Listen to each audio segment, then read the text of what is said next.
நாடாளுமன்ற தேர்தல் முதல் கட்டமாக தமிழகத்தில் இன்று தொடங்கியுள்ளது. காலை முதல் விறுவிறுப்பான வாக்குப்பதிவு நடைபெற்று வரும் நிலையில் பொதுமக்களும் அரசியல் கட்சியினரும் திரைப்பட பிரபலங்கள் என அனைவரும் தங்களது வாக்கினை காலை முதலே செலுத்தி வருகின்றனர். இந்த நிலையில் தமிழக அமைச்சர் மு. அன்பரசன் குன்றத்தூரில் உள்ள அரசு பெண்கள் மேல்நிலைப் பள்ளியில் தனது வாக்கினை செலுத்தினார். பின்னர் செய்தியாளர்களிடம் பேசுகையில் நாடு முழுவதும் மிக சிறப்பான முறையில் தேர்தல் நடைபெற்று வருகிறது. மக்கள் அனைவரும் விழிப்புணர்வுடன் எழுச்சியுடன் வாக்களித்து வருகின்றனர். ஒரு சில இடங்களில் இயந்திரங்கள் சரியாக இயங்கவில்லை என புகார் வந்தது.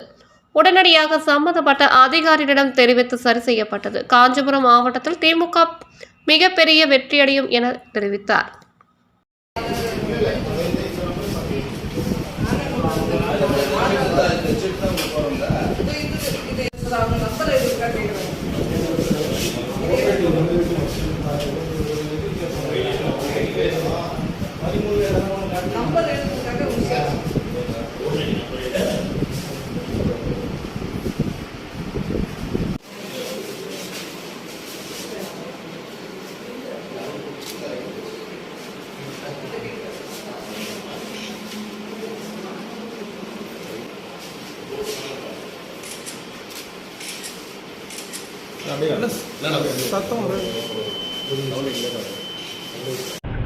திருவனந்தபுரம் நாடாளுமன்றத்தினுடைய நாடு முழுவதும் மிகச் சிறப்பாக தேர்தல் பணி நடைபெற்றுக் கொண்டிருக்கிறது. குறிப்பாக எங்களுடைய மாவட்டத்தில் காலையிலிருந்து பல்வேறு பூத்துகளில் சென்று பார்த்தபோது மக்கள் எழுச்சியோடு வாக்களிக்கிற நிலையை நேரடியாக கண்டு கொண்டிருக்கிறோம்.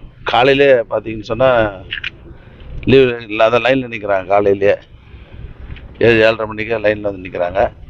மக்கள் வந்து அனைவருமே ஒரு விழிப்புணர்வு வந்திருக்கிறது.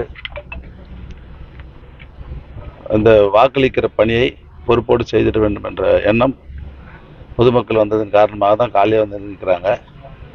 இன்னைக்கு குன்றத்தூர் பெண்கள் மேல்நிலைப் பள்ளியிலே என்னுடைய வாக்கை நான் செலுத்தியிருக்கிறேன். இந்த மாவட்டத்தில் எப்படி இருக்காங்க? பிரமாதமாக இருக்குது.